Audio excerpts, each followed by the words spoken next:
तो दोस्तों सभी यदि आज हम पोएटिक डिवाइस पढ़ने वाले हैं।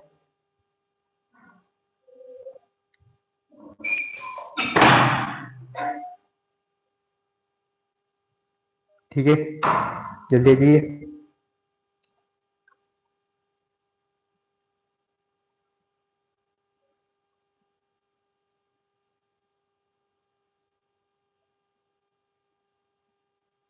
आइए जतिन जी आइए, राव साहब आप भी आइए, रामवीर आप भी आइए, दिसंबर जी आप भी आइए, सैम आप भी आइए। तो आज हम पढ़ने वाले पोएटिक डिवाइस। ऐसे पोएटिक डिवाइस है क्या? तो हमको कुछ पोएटिक डिवाइस बताऊंगा, उनको उदाहरण भी करूंगा और एक दो पोएम भी हम देखेंगे जो हम पोएटिक डिवाइस के लिए इस्तेमाल करते हैं। जो चलिए स्टार्ट करते हैं उस पोएम को। ऐसे पहले पोएटिक डिवाइस होता क्या है?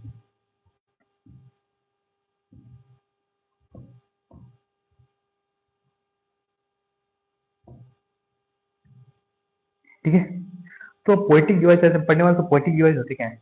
पोएटिक डिवाइस का सीधा मतलब ये होता है कि वो सारे जो हम वर्ड इस्तेमाल कर रहे हैं, जो हम किसी भी पोएम को जो और ज़्यादा अट्रैक्टिव या उसे इंप्रेसिव बनाने के लिए या ज़्यादा इमोशन देने के लिए हम जिन शब्दों का प्रयोग कर रहे हैं उन्हें पोएट्रिक डिवाइसेस कहते हैं। इस डिवाइस का ऐसा मतलब है कि तो उपकरण होता है, और यहाँ पे इंग्लिश में इसका डिवाइस का मतलब होता है कि हम कोई भी ऐसे शब्द इस्तेमाल कर रहे हैं जिनसे हम किसी और चीज़ को ज़्यादा अट्रैक्टिव बना सकते हैं, यानी अलंकार भी कहते हैं, फिगर ऑफ स्पीच। पर हम इसका पोएटिक डिवाइस देखें तो पोएटिक डिवाइस तो ऐसे होते हैं खास, वो काफी सारे होते हैं, पर हम कुछ कॉमन और बहुत ज्यादा इंपॉर्टेंट देखने वाले हैं जो एग्जाम में आते हैं। तो चलिए, तो पोएटिक डिवाइस क्या है आप आपने समझ लिया। वो सारे डिवाइसेस हैं, वो सारे शब्द जो हम किसी भी पोएम को या किसी भी लाइन को हम बहुत ज्यादा अट्रैक्टिव बना के इस्तेमाल करते हैं, उसका क्या कहते हैं? पोएटिक डिवाइस कहते हैं। तो चलिए, पोएटिक डिवाइस हमने समझ लिया है क्या? अब हम कुछ आज पोएटिक डिवाइस भी पढ़ने वाले हैं, एक दो पोएम भी हम डिकोड करके देखेंगे। तो अगर आपने ये वीडियो देख लिया होगा पूरा एंड तक, तो मैं कह रहा हूँ आप हर तरह के आप पोएम को डिकोड कर सकते हैं, उनकी राइम निकाल सकते हैं, अल्ट्रेशन निकाल सकते हैं, मेटाफोर निकाल सकते हैं। तो आज हम ये सब पढ़ने वाले, मेटाफोर हो गया, अल्ट्रेशन हो गया, और कितने प्रकार के हम पोएटिक डिवाइस पढ़ने वाले, पोएट और पर्सनिफिकेशन। चलिए स्टार्ट करते हैं। पहले सबसे कॉमन जो होता है वो होता है पर्सनिफिकेशन। क्या होता है पर्सनिफिकेशन?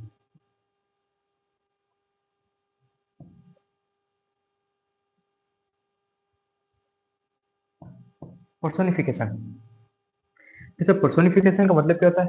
मानवीकरण। यानी कि आपको कोई भी मैंने शब्द दे दिया, वो नॉन लिविंग थिंग है। ठीक है, अब उसके लिए आप इस्तेमाल करो इट को, इट का इस्तेमाल करो। पर आप पर्सोनिफिकेशन से आप उसे एक जेंडर दे सकते हैं, उसे आप जेंडर दे सकते हैं, एक एक ह्यूमन क्वालिटी दे सकते हैं। मतलब एक जो पर्सन के अंदर जो क्वालिटी होती है वो आप दे सकते हैं। आवाज आप आ रही है नहीं आ रही है? बता दीजिए एक बार, मुझे लगता है आवाज गूंज रही है। क्वालिटी होती है आप दे सकते हैं, आवाज आप आ रही है। ठीक है, तो चलिए पर्सोनिफिकेशन अगर देखें तो adding human quality, add adding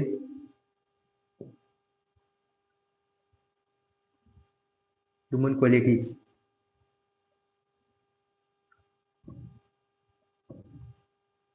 जैसे हम बचपन में पढ़ते हैं, यस हाँ ये भाई, आइए जतिन जी आइए।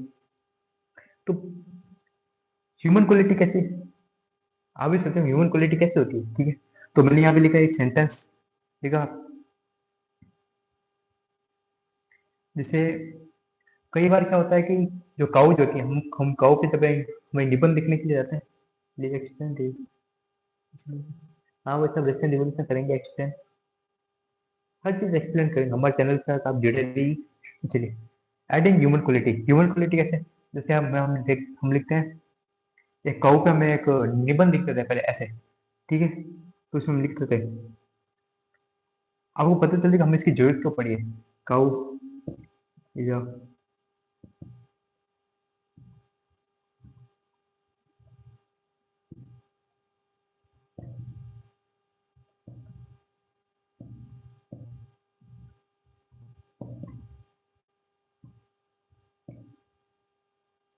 Cow is the mother, cow is the mother of India, Indians, यानी कि गाय हमारी माता है। ठीक है, उसके बाद मैं वापिस अगर ऐसे लिखूं, cow has four leg,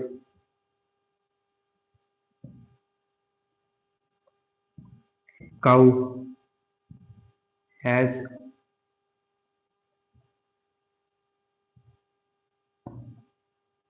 2 ear, cow has two wife. अब जैसे आप इसे पढ़ने के लिए जाएंगे ना, तो काफी आपको ऑकवर्ड लगेगा। ये नहीं कि आपको ऐसा महसूस ही नहीं होगा आप कुछ पढ़ रहे हैं। जैसे cow is the mother of India, cow mother of Indians, cow has 4 legs, cow has 2 ears, cow has 2 eyes। ठीक है, जब आप इसे पढ़ने के लिए जाओगे ये काफी आपको ऑकवर्ड लगेगा। तो आपने यहाँ पे क्या किया, काउ की जगह पे बार बार आपने काउ ना लिख के आपने ऐसा शब्द इस्तेमाल कर लिया जिससे अब वो सेंटेंस ज्यादा ऑकवर्ड नहीं बना, अट्रैक्टिव बना। जैसे मैंने लिखा इट, सी भी लिखते कोई लोग, it has 4 legs, she has 4 legs, ऐसे हम शब्दों का इस्तेमाल कर। सॉरी, फिर सी हैज 2 ears या इट हैज, इट और सी। ऐसे हम क्या कर सकते हैं, हम किसी भी सेंटेंस को हम अट्रैक्टिव बना सकते हैं। हम कहो को हम वो लिखते जाते हैं तो लोग समझते हैं क्या भाई यार, इंटरेस्ट नहीं आता ना। तो ऐसे पढ़ोगे, cow is the mother of India. ठीक है, it has 4 legs, it has 2 ears, it has 2 eyes। ठीक है, अब इसे क्या सेंटेंस थोड़ा सा अट्रैक्टिव बनाए। ठीक है, जिसमें आपको एक बढ़िया उदाहरण देता हूँ पोएम का।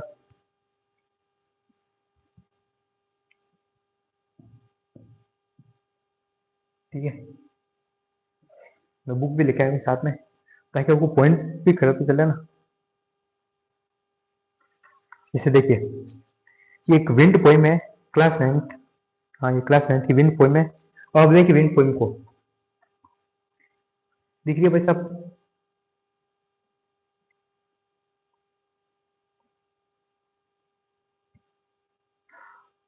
दिख रही है पोएम? अगर आपके पास भी क्लास 9th की बुक है, अभी बुक खोल लीजिए। देखो, विंड के बारे में इसने क्या इस्तेमाल किया, यू। यू, क्या विंड कोई एक लिविंग थिंग है? नहीं भाई, विंड को महसूस कर सकते हैं, यानी कि लिविंग थिंग ऊपर सो। और तभी हमने क्या किया, एक इसमें पर्सोनिफिकेशन किया है इसे, विंड कम सॉफ्टली। क्या विंड तुम्हारे कहना मानते हुए आएगी? नहीं मानते हुए आएगी। ठीक है, don't break the shutter of window, तुम खिड़कियों को मत तोड़ो। क्यों नहीं तोड़ेगी? होती रहेगी, तोड़ेगी। Don't don't shutter the paper, तुम पेपर को मत फैलाओ। ठीक है, don't throw down the book off on the shelf, तुम किताबें नीचे ना गिराओ। There look what you did. अब यहाँ पे देखो यू इस्तेमाल हो ना, यू। यू क्या कर रहा है, कुछ ह्यूमन क्वालिटी ऐड कर रहा है, ह्यूमन क्वालिटीज। ठीक है, यहाँ पे इसने पर्सोनिफिकेशन कर दिया यू ने। देखो, यू ने पे पर्सोनिफिकेशन कर दिया, हमने विंड की जगह पर हमने यू लिख दिया। क्योंकि बार बार जब हम विंड लिखते हैं ना तो कुछ ऑकवर्ड हो जाता है, इसलिए हमने यू लिख दिया। यानी कि हम पर्सोनिफिकेशन का इस्तेमाल करते हैं ह्यूमन क्वालिटीज को ऐड करने के लिए। ठीक है, आगे चलते हैं। तो पर्सोनिफिकेशन समझ में आ गया, यानी कि वो सारे शब्द जिनमें हमको ह्यूमन क्वालिटी ऐड करें, वो सारे पॉइंट जिनमें हम ह्यूमन क्वालिटी ऐड करें, वो क्या है, पर्सोनिफिकेशन। समझ में आ गया? समझ में आ गया तो आगे बढ़ते हैं। ठीक है, कमेंट करो यार, समझ में आया नहीं आया? भाई समझ में आ गया क्या? ठीक है, पर्सोनिफिकेशन देख लिया। आगे आता है सिमिली।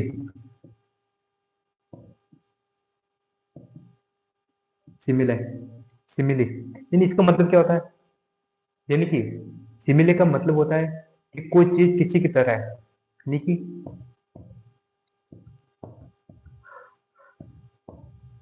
किसी की तरह। ठीक है, किसकी तरह है, तो उसके लिए आपको एक हिंट मिल जाएगा। जब भी आपको पोएम में, जब भी आपको पोएम में एज और लाइक मिले, मतलब क्या है, वहां पे आपने सिमिली का इस्तेमाल किया है। यानी कि कोई चीज किसी की तरह है। जैसे मैं लिखता हूँ,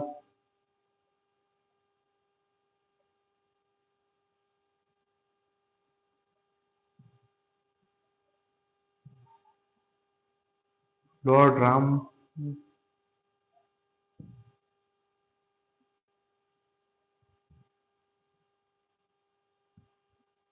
लॉर्ड राम, जैसे हम लिखते हैं द ग्रेट खली,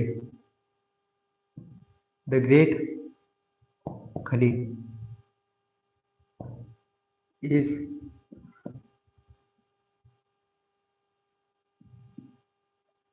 लुक लाइक ऑक्स। क्या ग्रेट खली ऑक्स की तरह है? भाई हमने लाइक का इस्तेमाल करते हैं, हमने जब लाइक का इस्तेमाल किया ना, तुमने क्या बना दिया, ग्रेट खली और ऑक्स के बीच में हमने एक रिलेशन बना दिया। इनकी भाई साहब जो ग्रेट खली जो है एक ऑक्स की तरह है, ऑक्स की तरह है, ऑक्स के जैसे नहीं, ऑक्स की तरह है, ठीक है। ग्रेट खली ऑक्स की तरह है, ठीक है, यानी कि हमने ऑक्स और ग्रेट खली दोनों बीच में हमने एक रिलेशन बना दी, ठीक है। एक और देखते हैं, what is noun in this sentence. Noun अगर हम देखें तो नाउन से दो इस्तेमाल हुए हैं, द ग्रेट खली, ये द ग्रेट खली ना एक चैंपियन रहा है, बॉडी बिल्डर, उसका नाम ही है द ग्रेट खली। ऑक्स क्या है, जाती है भाई साहब, जाति वाचक संज्ञा, ठीक है। तो ये दोनों नाउन है, द ग्रेट खली और ऑक्स, ठीक है। यानी कि तो जो द ग्रेट खली है ना वो ऑक्स की तरह दिखता है, ठीक है। आगे चलते हैं, फोटो देखो, फोटो देखोगे तो समझ आएगा।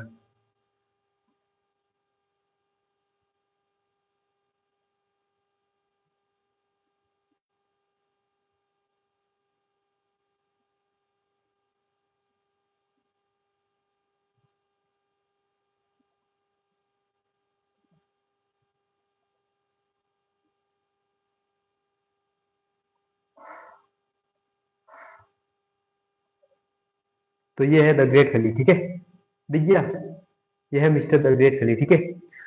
तो इस सेंटेंस में क्या कहा, जो द ग्रेट खली है ना वो किसकी तरह दिख रहा है, ऑक्स की तरह है, लुक लाइक ऑक्स, ऑक्स की तरह दिख रहे हैं, ठीक है, या ऑक्स जैसे दिख रहे हैं, ठीक है। तो समझ आ गया, यानी कि सिमिले का मतलब होता है हम किसी चीज को किसी की तरह दिखा रहे हैं, ठीक है। सिमिले का हम वो इस्तेमाल कर सकते हैं, ही इज एज स्ट्रॉन्ग, शक्तिशाली है, ठीक है, एज का इस्तेमाल कर लिया, एज स्ट्रॉन्ग, वो तो शेर की तरह शक्तिशाली है, तो ठीक है, ये समझ आ गया। यानी कि सिमिली का मतलब होता है कोई चीज किसी की तरह होना। इसमें आपको हिंट मिल जाएगा एज और लाइक से, यहाँ पे आपको एज और लाइक दिखे ना, आंखें बंद करके आपको सिमिली लिख आना है, ठीक है, नाक नहीं कटानी मेरी। तो आगे चलता है,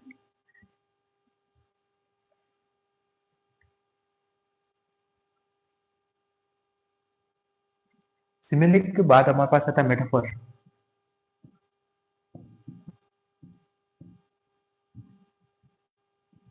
मेटाफर भाषा होता है,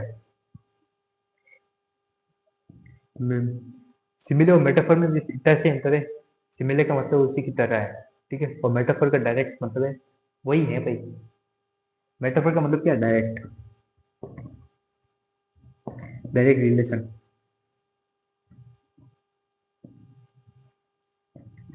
डायरेक्ट रिलेशन कैसा रिलेशन, जैसे मैं कहूँ राम, चलो ही इज अ लॉयन, बसा वो तो शेर है, ठीक है, वो तो क्या है, वो तो शेर है। मैं से भी लिख सकता था he is like a lion, हमने सिमिलर का इस्तेमाल ना करके हमने यहाँ पे मेटाफर का इस्तेमाल किया है, यानी कि हमने किसी चीज को किसी की तरह दिखाया है, ठीक है।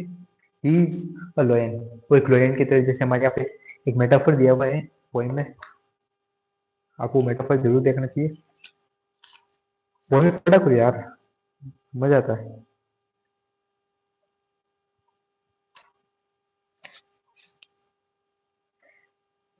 ठीक है, कहाँ है भाई पोएम, देखो ये वाला लाइन देख लो तुम, दिखिए भाई, when the humid shadow hover, अभी शैडो होवर क्या है, ह्यूमिड, ह्यूमिड शैडो, ये क्लाउड को बताया, किसको, क्लाउड, जो रेन ऑन द रूफ है ना, इस वाले पोएम में जो ह्यूमिड शैडो है ना, ह्यूमिड शैडो,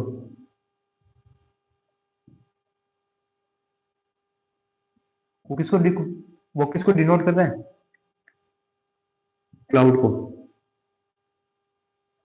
यानी कि जो ह्यूमिड शैडो है, यानी कि जो घने बादल है वो किसको डिनोट कर रहे हैं, वो काऊ को, ठीक है।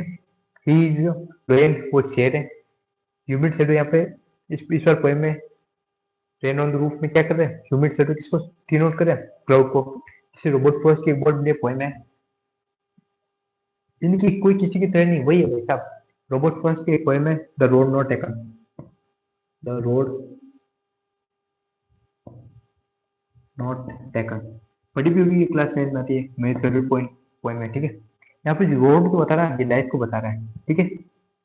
हमने सीधा ना कहकर हमने क्या कह दिया, हमने डायरेक्ट रिलेशन बता दिया कि रोड और लाइफ में कोई ज्यादा फर्क नहीं, डायरेक्ट रिलेशन, ठीक है। आगे चलते हैं। यहाँ पे समझ में आ गया हमने क्या क्या पढ़ लिया, अल्ट्रेशन पढ़ लिया। क्या अल्ट्रेशन क्या है, हमने पर्सोनिफिकेशन पढ़ लिया, यानी कि आप किसी को ह्यूमन क्वालिटी देते हो किसी नॉन लिविंग थिंग को, ठीक है। उसके बाद हमने क्या पढ़ा, सिमिलर पढ़ा, सिमिलर मतलब कोई चीज किसी की तरह है, ठीक है। अब हमने ये मेटाफोर पढ़ लिया, यानी कि डायरेक्ट रिलेशन, किसी की तरह नहीं वैसा वो तो वही है, ठीक है। बाकी चलते हैं। अल्ट्रेशन,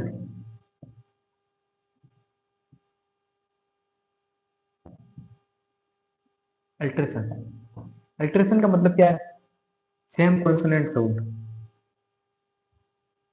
सेम कॉन्सोनेंट,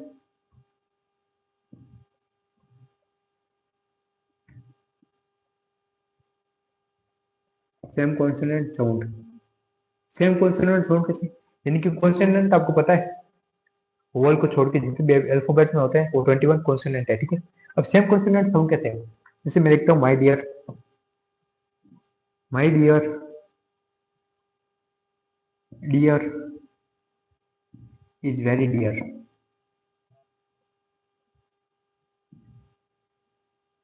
दिख रहा है अब तो, दिख रहा है भाई साहब, my dear, dear is very dear, यानी यहाँ पे क्या है, माय डियर मेरा प्रिय हिरन, डियर का मतलब हिरन है, इज वेरी डियर यानी काफी महंगा है, मेरा जो प्रिय हिरन है वो काफी महंगा। अब इसमें अल्ट्रेशन क्या है, आप भी सोचेंगे इसमें अल्ट्रेशन क्या है, my dear, dear is very dear, इसमें अल्ट्रेशन क्या है, अल्ट्रेशन इसमें है क्या, देखिए डियर, हाँ डी, डी का डियर आ रहा है, ठीक है। वापिस डियर, ये भी डियर का डी आ रहा है, ठीक है। यहाँ पे डियर, डियर का डी आ रहा है, यानी कि जो ये जो तीनों कॉन्सोनेंट साउंड आ रही है, डियर डियर डियर, ठीक है, तो अल्ट्रेशन हो गया, ठीक है।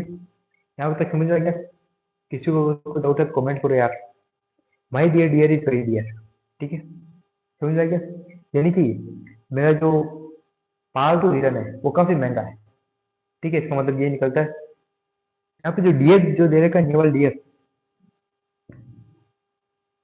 जो आप तीनों डियर के जो वो साउंड चेक करोगे ना, सेम साउंड आ रही है, यानी कि सेम कॉन्सोनेंट साउंड, यानी कि ये कॉन्सोनेंट है, ये डी तो ये कॉन्सोनेंट है, तो ये डी की जो ये कॉन्सोनेंट साउंड है ना, ये सेम है तीनों में, ठीक है।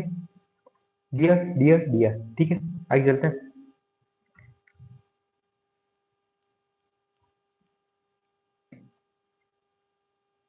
एक और देख सकते हैं,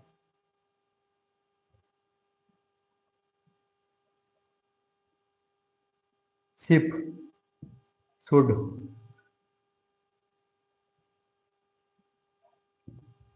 slip, in, sad, slip should slip in sad, ठीक है। जो ये जो बकरियां जो है वो कहाँ पे सोते हैं, सैड में, शेड यानी झोपड़ी, ठीक है। ये सैड नहीं, ये सैड है, ठीक है। तो यहाँ पे क्या है, सिप, सिप का सी, आप समझ देखो ना, सिप का सी, शुड, ये आ गया सू, पर इनकी कॉन्सोनेंट साउंड देखो, एस एस एस, जैसे स्लिप, स्लिप, ठीक है। अभी देखो सैड, ये आ गया सैड, देखो इन चार को जो ये कॉन्सोनेंट साउंड है ना, ये सेम है, यानी कि जिन शब्दों का कॉन्सोनेंट साउंड यानी ए ई आई ओ यू को छोड़ के जो भी जो लेटर बचते हैं ना, उनका कॉन्सोनेंट साउंड अगर सेम है तो ये क्या बनेगा, अल्ट्रेशन होगा, ठीक है। अल्ट्रेशन समझिए, हम पोएम भी डिकोड करेंगे ना, अल्ट्रेशन हो गया।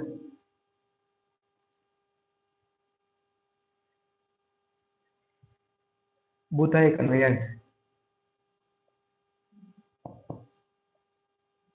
अनोयंस का मतलब क्या है, अनोयंस ऐसी क्या खास चीज है जो अल्ट्रेशन से उससे अलग बात होती है।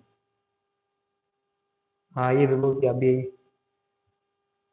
देखो वो वैष्णव की जो स्पेलिंग होगी ना, वो थोड़ा सही करके यार, जतिन व्यास की तो स्पेलिंग सही है, तो वैभव वैष्णव की स्पेलिंग थोड़ी सही नहीं है, शॉर्टकट है थोड़ा ज्यादा, ठीक है। तो अनोयंस, अनोयंस का मतलब क्या होता है, सेम वोवल, ध्यान रखना, यही तक से अंतर है इसमें और इसमें, अल्ट्रेशन और इसमें। Same vowel sound but same same but different. क्या डिफरेंट है भाई? Same vowel sound but start with different consonant sound. ठीक है, सेम सेम बट डिफरेंट। क्या सेम सेम और क्या डिफरेंट है? ठीक है, सेम वोवल साउंड यानी कि जो वोवल जो होगा वो तो सेम रहेगा, क्योंकि जो स्टार्ट अलग अलग कॉन्सोनेंट साउंड होगा। कॉन्सोनेंट साउंड कैसे? जैसे देखें, Jerry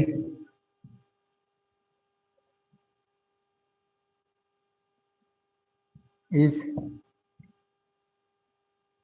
sorry, Jerry went here and dear. ठीक है, Jerry went here and dear and no here, no here. अब इनकी साउंड देखो, कॉन्सोनेंट साउंड देखो ना। जेरी, जेरी का क्या आ रहा है? जे, भाई जेरी का जे आ रहा है। ठीक है, वेंट, वेंट का क्या आ रहा है? ले आ रहा है। ठीक है, हियर, हेयर, हेयर का हे आ रहा है। ठीक है, आपको कॉन्सोनेंट साउंड नहीं देखना, आपको इनके पीछे जो आपको इनका कॉन्सोनेंट साउंड नहीं देखना है। यहाँ पे जो पीछे जो शब्द आ रहे हैं वोवल, उनकी साउंड को देखना है। जैसे जेरी, ठीक है, जेरी, तो जेरी में कौन सी, वो जो जेरी में जो कॉन्सोनेंट है उसकी कौन सी मात्रा आ रही है? एक ही जेरी, यानी सॉरी एक ही मात्रा आ रही है जेरी में। ठीक है, वो जेरी के जे में एक ही मात्रा आ रही है। वेंट, वेंट के वो में कौन सी मात्रा आ रही है? इसमें भी एक ही मात्रा है। ठीक है, हेयर एंड बियर। ठीक है, हेयर में कौन सी मात्रा आ रही है? भाई इसमें भी एक ही मात्रा है। ठीक है, ये भी हो गया। ठीक है, एंड डियर, देयर में भी कौन सी मात्रा आ रही है? इसमें एक ही मात्रा आ रही है। And no where. ठीक है, no, no ear, no ear में क्या, हमें कौन सी मात्रा आ रही है? एक ही। ठीक है, उसमें क्या फर्क है? Jerry went here and here but no hair. ठीक है, जेरी यहाँ के हैं पर नहीं है। ठीक है, इन सब में एक ही मात्रा रिपीट हो रही है। कौन सी? ए। ठीक है, इनका कुछ, ये भले ही ये जो डिफरेंट ये कॉन्सोनेंट इस्तेमाल होता है, यहाँ पे जे आ गया, यहाँ पे डब्ल्यू आ गया, यहाँ पे एच आ गया, यहाँ पे टी एच आ गया, यहाँ पे एच आ गया, पर इनकी जो वोवल साउंड है ना वो सेम रहेगी। Same same but different. ठीक है, वोवल साउंड रहेगी वो सेम रहेगी। जैसे वोवल साउंड कौन सी? ई की, ई का ए आ गया, ई का ए आ गया, ई का ए आ गया, ई का ए आ गया। ठीक है, वापस ई का ए आ गया। क्यों नहीं, हमें क्या पता चल रहा है कि डिफरेंट कॉन्सोनेंट साउंड, बस वोवल की मात्रा सेम रहेगी। ठीक है, 5 वोवल है, रट लो उन्हें, और जो जो दिख रहे हैं। ठीक है, समझ में आ रहा है? भाई समझ में आ रहा है क्या? समझ में आ रहा है क्या? कोई कोई डाउट है तो बताओ यार।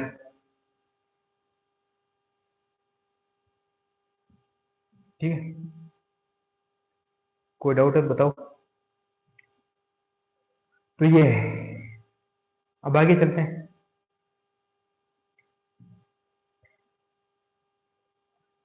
हमने पर्सोनिफिकेशन पढ़ लिया। पर्सोनिफिकेशन मतलब क्या? ह्यूमन क्वालिटी दे रहा हूँ। सिमिलर पढ़ लिया, यानी कि सेम। एक मिनट भाई, क्लियर दिख रहा है?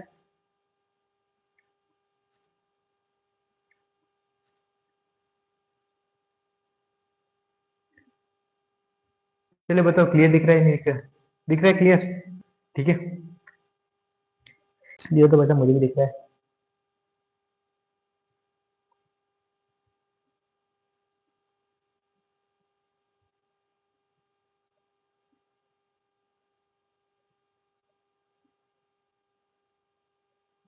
क्या हो रहा है मोबाइल को?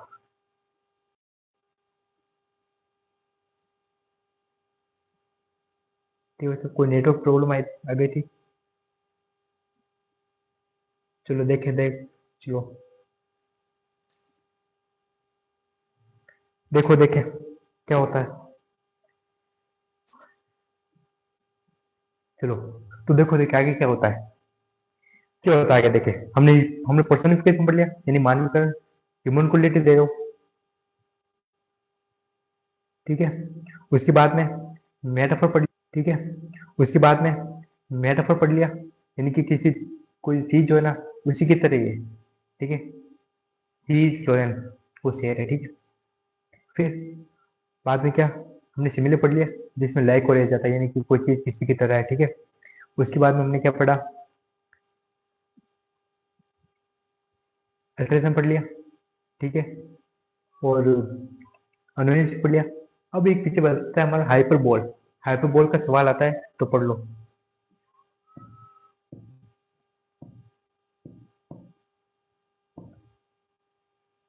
हाइपरबोल भैया है क्या? शेडी, अरे तुमने वो देखा कि तारक मेहता?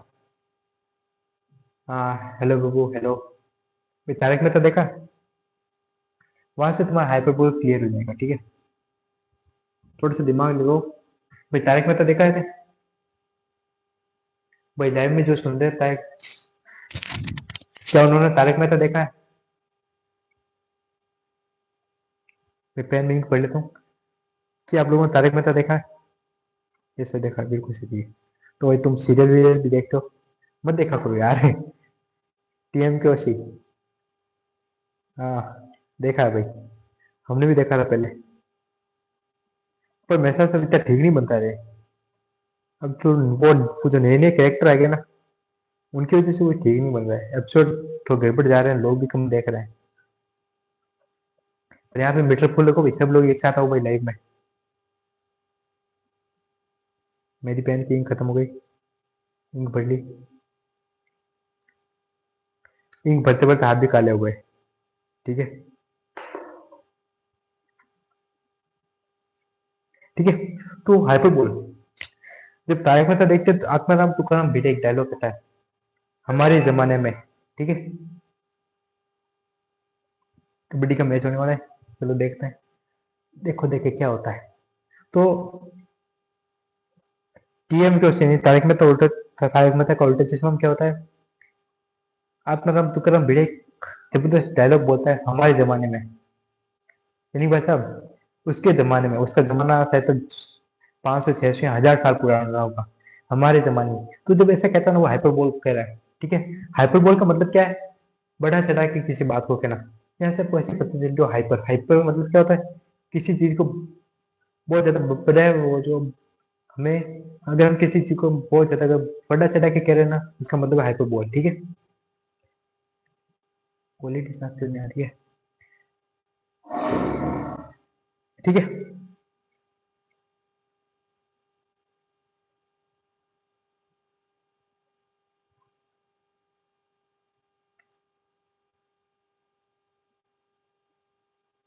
ठीक है, हाइपरबोल का मतलब क्या है, यानी कि किसी भी चीज को आप बढ़ा चढ़ा के कह रहे हो, उसका मतलब है हाइपरबोल। बढ़ा चढ़ा के कहना, बड़ा,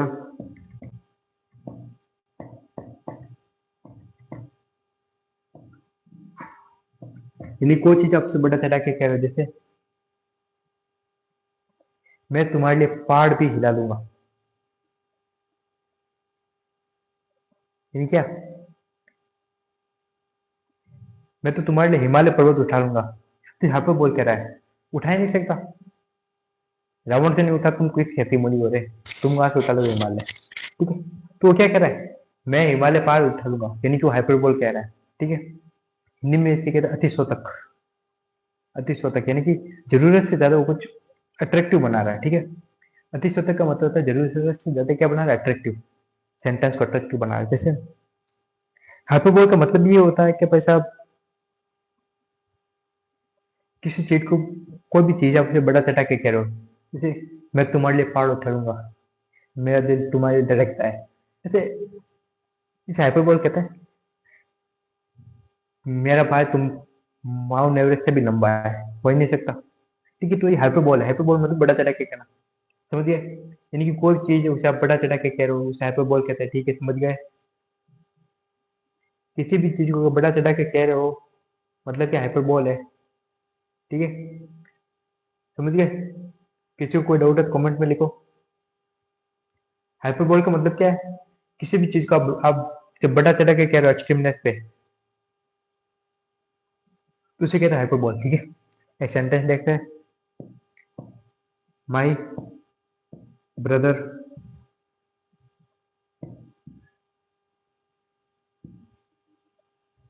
is taller than Himalaya, mount Everest.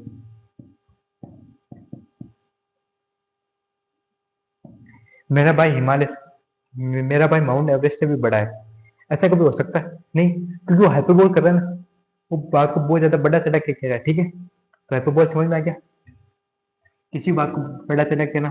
ठीक है, अब जब हाइपरबोल हो गया तो और कुछ बना है। अब आता है भाई साहब एक ऐसा सवाल जो बार बार एग्जाम में रिपीट होता है। ठीक है, सुन रहे हो कोई लाइव में? ऐसा सवाल जो बार बार एग्जाम में रिपीट होता है, उस सवाल का, उस विशेष सवाल का नाम क्या है? आपसे पूछी ली जाएगी rhyme. Rhyme,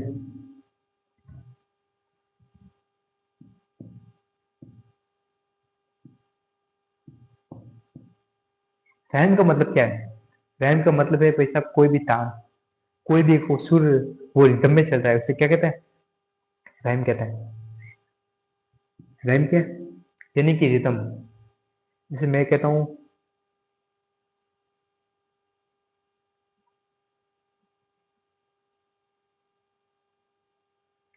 I stood on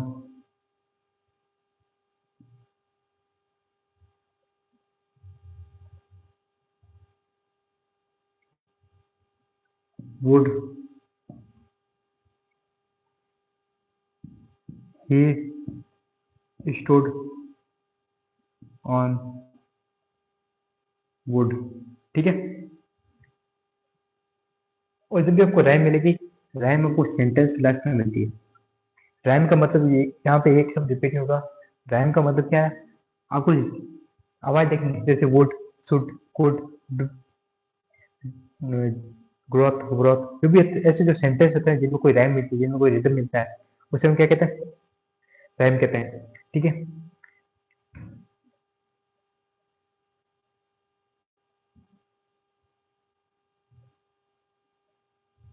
जैसे इंग्लिश में जबरदस्त पोएम है यार, वो शेक्सपियर ने अपलोड की थी। हाँ, डिजिटल वर्ड पे अपलोड करेंगे। शेक्सपियर ने जबरदस्त पोएम की थी, कही थी, बहुत सारे सालों पहले कही थी, मुझे याद आ गई। उसमें जबरदस्त राइम तो नहीं कहते, पर एक छोटे से में रिदम मिलता है। ठीक है, और कैंडल, मैंने पोएम इंस्टाग्राम पे देखी थी, पर शेक्सपियर ने कही थी। ठीक है, I was candle, he was, friendship के बारे में कह रहे हैं ये पोएम। ठीक है, ठीक है, I was a candle, he was a night, I was a candle, he was a night, I burn for him but he is waited for sun. ठीक है, अब जहां पे आपको ही सी दिख रहा है ना, ये जो ही और ही और हिम दिख रहा है ना, ठीक है, जहां पे आपको ही और हिम दिख रहा है वहां पे आप सी और हर कर दो, पूरी पूरी राइम एकदम जबरदस्त मिल जाएगी। ठीक है, I was a candle, she was a night, सी कर देते हैं। थोड़ा नेटवर्क की प्रॉब्लम आ रही है। ठीक है, और प्रॉब्लम सॉल्व हो जाएगी।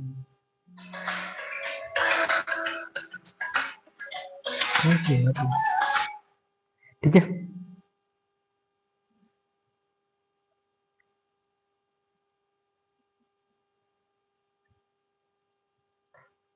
मैं 10 मिनट आऊंगा। ठीक है, तो रैम पढ़ रहे हैं, तो रैम एक्चुअली है क्या? अब आता है रिपीटेशन।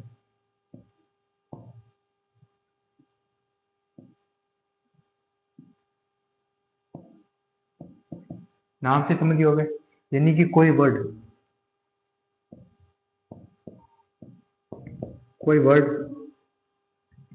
रिपीट होना, रिपीट होना, यानी कोई सब बार बार रिपीट हो रहा है, उसे हम रिपीटेशन कहते हैं।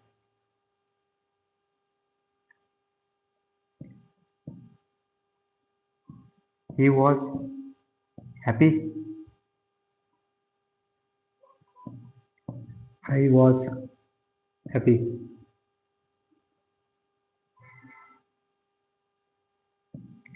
I was happy because he was happy. ठीक है, तो उसमें एक शब्द रिपीट हो रहा है बार बार। कौन सा बार बार रिपीट हो रहा है? चैट। क्या लिखे भाई चैट में? यार मेरे को तो मैं नहीं चैट में लिखने वाला नहीं।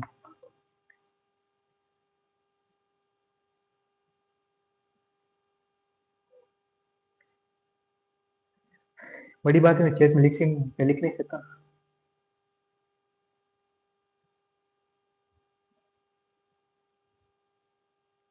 पेशाब दिख रहा थोड़ा सा? हाँ यार, साफ तो दिख रहा है। ठीक है, वैभव जी को चैट में लिखना है, वही सेटिंग भी लिखते हैं वैभव शॉर्ट में। तो देखो, इसमें यहाँ पे जो हैप्पी जो है ना, हैप्पी, ये बार बार क्या हो रहा है? रिपीट हो रहा है। He was happy, I was happy, I was happy because he was happy. ठीक है, यहाँ पे जो हैप्पी पे शब्द है ना, ये बार बार रिपीट हो रहा है। ठीक है, यहाँ तक समझ में आ गया? क्योंकि हमने वो बात की थी वो पोएटिक डिवाइस की, तो यही थे पोएटिक डिवाइस। तुमको तो एक दो पोएम डिकोड करें? तो बताओ, तुमको तो एक दो पोएम डिकोड करता है? बस आप पोएम डिकोड करें या नहीं करें, बताओ। इंतजार कर रहा हूँ तुम्हारा आंसर का।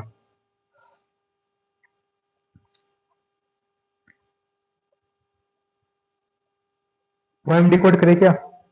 आवाज आ रही है?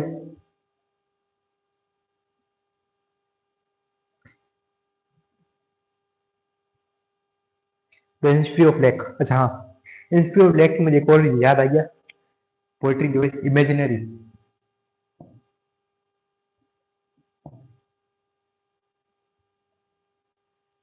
इमेजिनरी, इमेजिनरी मतलब क्या होता है? ख्याली पुलाव। ठीक है, यानी कि आपको स्टेट ऑफ माइंड किसी और चीज में नहीं, थिंकिंग अबाउट दिस, थिंकिंग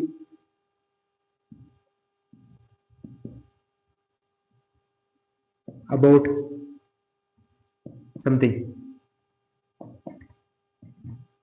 ये भी एक तरह का पोएट्री डिवाइस है, यानी कि आप कोई जगह पे नहीं पढ़ रहे हो, आप पूरी जगह के बारे में सोच रहे हो। ठीक है, तो अभी हम एक पोएम डिकोड कर सकते हैं, जैसे जतिन जी ने कहा हिस्ट्री ऑफ ब्लैक। ठीक है, बोर्ड पे लिखते हैं बढ़िया पोएम, सुंदर अक्षरों में।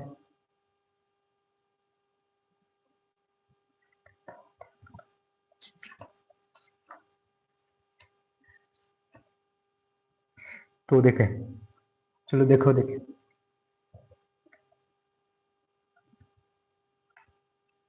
बोर्ड पे लिखे हैं, किताब से बताएं। पोएम बोर्ड पे लिखे हैं, किताब से बताएं भाई।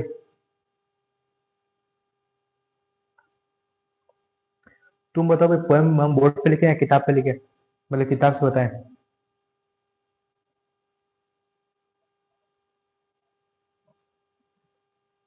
पोएम बोर्ड पे लिखे हैं या किताब से बताएं भाई? है ना, बताओ भाई, जैसे तुम कंफर्टेबल हो। बुक? चल ठीक है, बुक से लिख जाएगा। चल ठीक है, सेटअप करते हैं जुगाड़।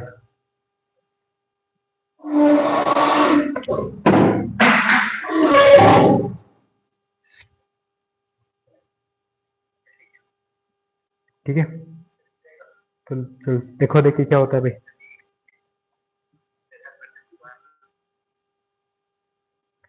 तो चलिए, तो हम देखते हैं, बोर्ड पास में लगा दिया। तो चलिए, तुम्हारा जो पोएम है वो हिस्ट्री ऑफ ब्लैक है। ठीक है, ये पोएम जो है, जो विलियम बट जो विलियम बटलर ने लिखी है, विलियम बटलर यश ने लिखी, ठीक है। चलो इस पोएम को देखते हैं।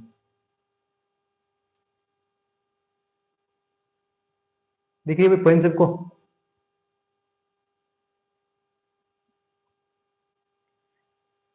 ओके, चलो जतिन जी का कमेंट आ गया। ओके चलो देखो देख क्या होता है। आई वॉज राइज मतलब मैं उठूं, एंड गो नाउ और अभी भी चले जाऊं, ठीक है। And go to inch free, कहाँ पे जाऊँ? इंच फ्री एक जगह का नाम है, वहां पे लेखक जाना चाहता है। यानी कि ये लेखक की क्या इमेजिनरी है। तो इसमें हमें पहली लाइन क्या देखने को मिलती है? हमें पहला पोएटिक डिवाइस में कौन से दिन मिलेगा? यहाँ पे कह रहे हैं I was rise and go now and go to inch free, यानी कि लेखक उस जगह पे नहीं बस जाना चाहता। तो यहाँ पे पहले हमें देखने मिलता है इमेजिनरी,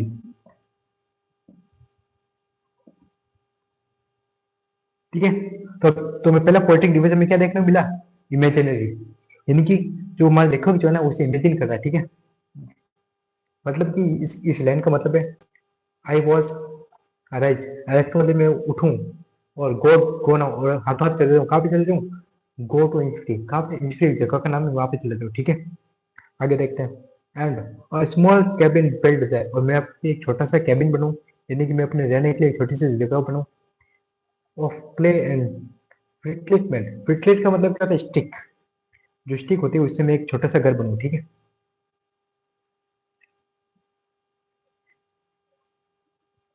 क्या कह रहा है? आई वॉज राइज मैं जागू, एंड गो नाउ मैं हाथों हाथ चल लूँ। कहाँ पे? गो टू इंचफ्री, इंचफ्री एक जगह का नाम है, वहां पे लेखक दिखना चाहता है, यानी कि लेखक की क्या है? कल्पना है, इमेजिनरी है, ठीक है। आगे चलते हैं। And small cabin build their, मैं यहाँ पे एक छोटा सा कैबिन बनाऊं। किसका के, वो किसका है? वो झोपड़ी बनाना चाहता है। क्ले और विटलेस, विटलेस मैट, यानी कि विटलेस क्या है? विटलेस है भाई साहब, जो बांस की लकड़ियां जो होती है ना, लकड़ियों से वो अपना एक छोटा सा घर बनाना चाहता है लेखक, ठीक है। And nine bean row will I have that, और मैं यहाँ पे एक नो में वो लाइनों में मैं वो बीन की फसल करूं। बीन बता दे तो कैसा होता है?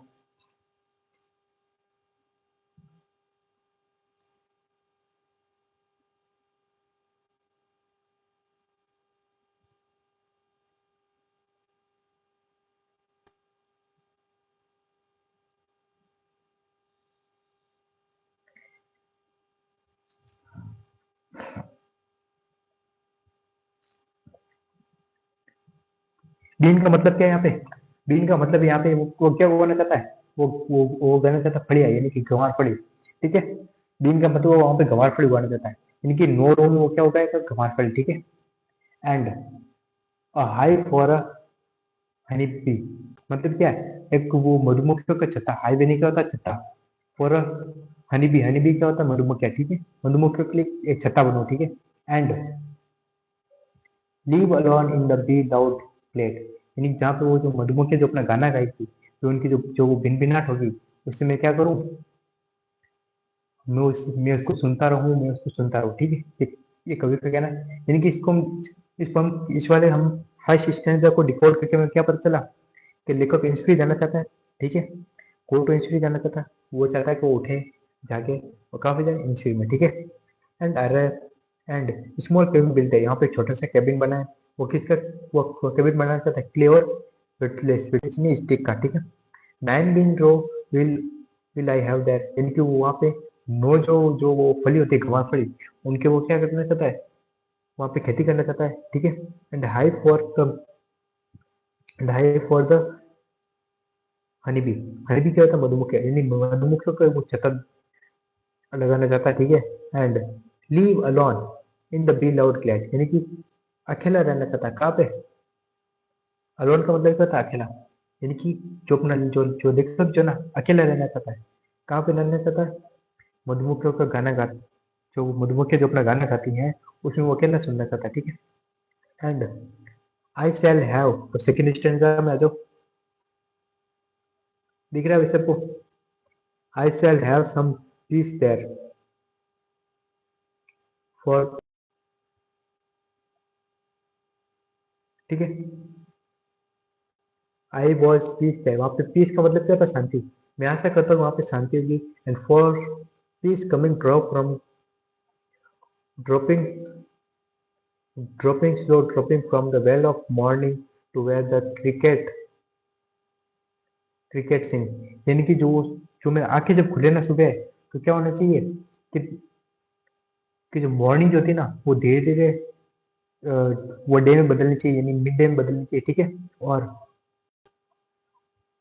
वेल वेल का मतलब होता है जैसा आवरण, यानी कि जो मॉर्निंग का जो आवरण है, यानी कि जो वहां पे जो, ठीक है ये व्यास किया ये, ठीक है। जो आवरण जो है ना, आवरण कैसा, ये कि मॉर्निंग वेल्स का मतलब क्या, आवरण। जब जो मेरी आंखें खुले तो मॉर्निंग धीरे धीरे हो, यानी कि जो वो दिन आगे बढ़े वो बहुत धीरे धीरे आगे बढ़े, ठीक है। And where the cricket, cricket मतलब क्या होता है, क्या होता है, वो जो राम जी के घोड़े होते हैं ना, उनकी बात कर रहे हैं, ठीक है। वहाँ पे जो वो राम जी के जो वो घोड़े हो ना, उनकी जो आवाज है ना, वो गाना गाएंगे ऐसे, यानी क्या होता है, जब वो गाना गाएंगे ना, उन गानों को मैं सुनूं और मेरी आंखें जो है ना धीरे धीरे खुले, ठीक है। And there mid the all glamour, so there midnight all the glamour, and noon a purple glow, and evening full of the linet wing, ठीक है। अब क्या, जब जब वो मध्य रात जो है ना, आधी रात को ग्लिमर, यानी कि आसमान जो है ना पूरा एकदम सुंदर होना चाहिए, ठीक है। और मून वाज पर्पल ग्लो, अब जब आप दिन को देखते हो वो कैसा होता है, पर्पल कलर का होता है, ठीक है, पर्पल ब्लू कलर का होता है, ठीक है। आगे चलते हैं। And even full of the Lynette wing, Lynette wing यानी वहाँ पे जो शाम के समय क्या होनी चाहिए, मैं जहाँ पे बैठूँ ना, वहाँ पे बहुत सारे लिनेट होनी चाहिए। लिनेट यानी कि ये ये किसका सिनोनिम है, ये है बटरफ्लाई का। वहाँ पे क्या होनी चाहिए, बटरफ्लाई होनी चाहिए। लिनेट का मतलब क्या होता है, बटरफ्लाई, यानी कि वहाँ पे बहुत सारे बटरफ्लाई होनी चाहिए। सेकंड स्टैंजा का सीधा मतलब क्या है, कि लेखक उस जगह पे जाना चाहता है जहाँ पे शांति हो, जहाँ पे जो मॉर्निंग हो वो धीरे धीरे बढ़े, और उसका जो सुबह सुबह जो आंखें खुले ना, वो वो जो राम जी के घोड़े हैं, यानी कि वो टिड्डों की आवाज से खुले। और जब जो मध्य रात्रि हो, तो एकदम सुंदर सा आकाश होना चाहिए, और दिन में पर्पल कलर का ग्लो होना चाहिए आकाश में, ठीक है। And evening full of the Lynette pink, यानी जहाँ पे इवनिंग जो है ना, बेटा इंस्फ्री एक जगह का नाम है, ठीक है। इंस्फ्री क्या है, इंस्फ्री एक जगह का नाम है, ठीक है। तो लिनेट पिंक यानी क्या है, मधुमक्खियों का,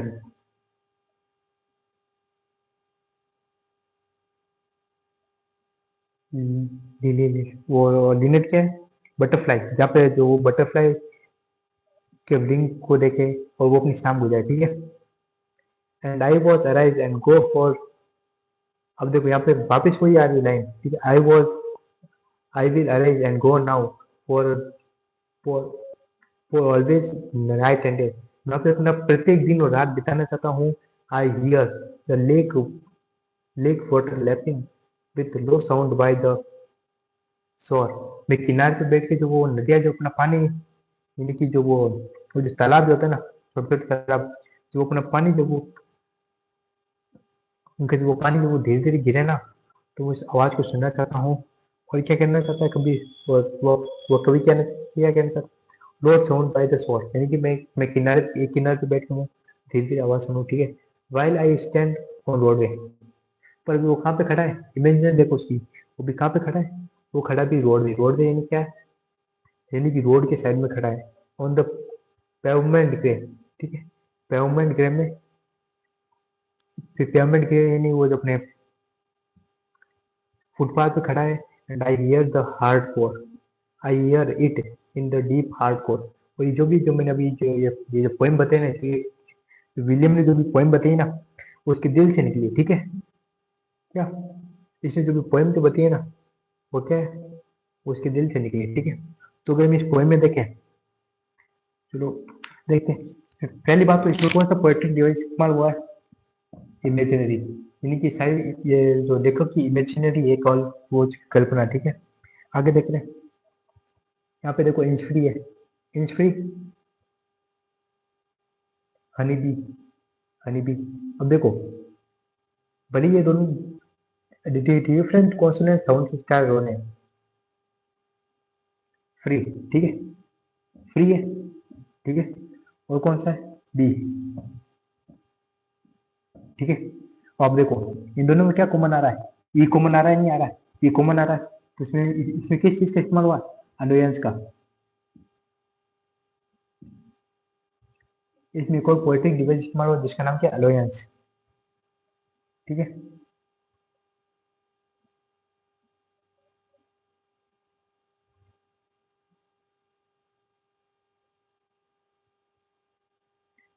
वो इसमें टाइम भी मिली, जैसे इंच फ्री हो गया, हनी भी हो गया, फ्री भी। ठीक है, आगे देखो, स्लो, ग्लो, डे, ग्रे, ऐसे क्या इसमें जो राइम मिली है ना, जैसे शोर, कोर, इनमें कुछ कुछ वो जो राइम मिली है नहीं, इनमें रिदम मिल रहा है। अब इस पोएम के एंड में देखो ना, देखो इंच फ्री है, इंच फ्री से मिलता जुलता वर्ड क्या है, हनी भी है, मैड, ग्लैड। ठीक है, slow, glow, sink, wing, day, grey, shore, core, ये क्या है, तो ये राइम, मतलब इसमें क्या है, राइम भी है। ठीक है, हमें पता चल गया इसमें राइम भी है, आगे चलते हैं।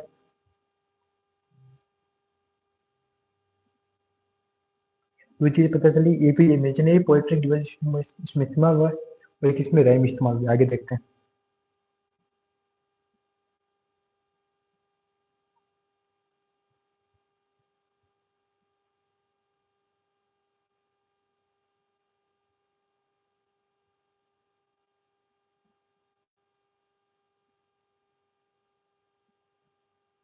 अच्छा, इसमें राइम का पैटर्न क्या है, ए बी पैटर्न है। ठीक, इसमें रैम का जो पैटर्न है वो ए बी है। ठीक है, ध्यान रखना, इस पूरे रैम में जो जो पैटर्न इस्तेमाल हुआ ना, वो ए बी पैटर्न इस्तेमाल हुआ है। डेफिनेशन ऑफ रैम, रैम की डेफिनेशन होती है रिदम, यानी कि कोई शब्द जिनसे मिलता जुलता शब्द जो इसके, जो किसी पोएम के एंड वाला लाइन में जो आता है ना, जैसे यहाँ पे इंच फ्री है, यहाँ पे भी है, यानी कि कोई भी एंड वाला लाइन में जो वो वर्ड आता है ना, उसका एक मिलता जुलता वर्ड, यानी कि इसमें और उसमें वो साउंड से मारा, यानी थोड़ा बहुत उसमें साउंड से मारा। ठीक है, तो उसे हम रैम कहते हैं। अब देखते हैं,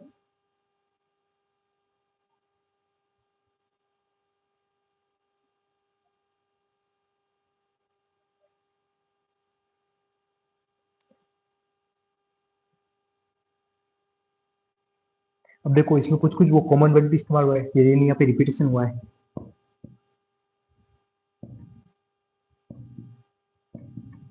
रिपीटेशन इस्तेमाल हुआ है, रिपीटेशन में कौन से वर्ड है, जैसे देखो गो एंड गो। ठीक है, गो एक रिपीट, इसमें रिपीटेशन इस्तेमाल हुआ, गो एंड गो। ठीक है, आगे देखें,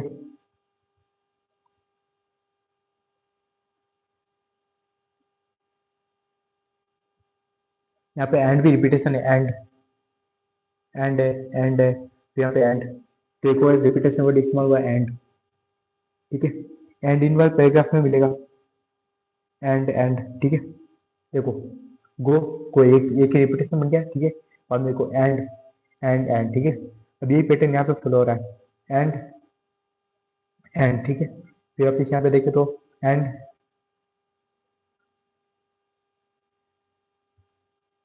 ठीक है, तो इसमें क्या देखने मिलता है, इसमें दो रिपीटेटिव वर्ड इस्तेमाल हुए, एक तो गो है और एक एंड है। ठीक है, यहाँ पे समझ आ गया, आगे और देखते हैं कुछ और तो।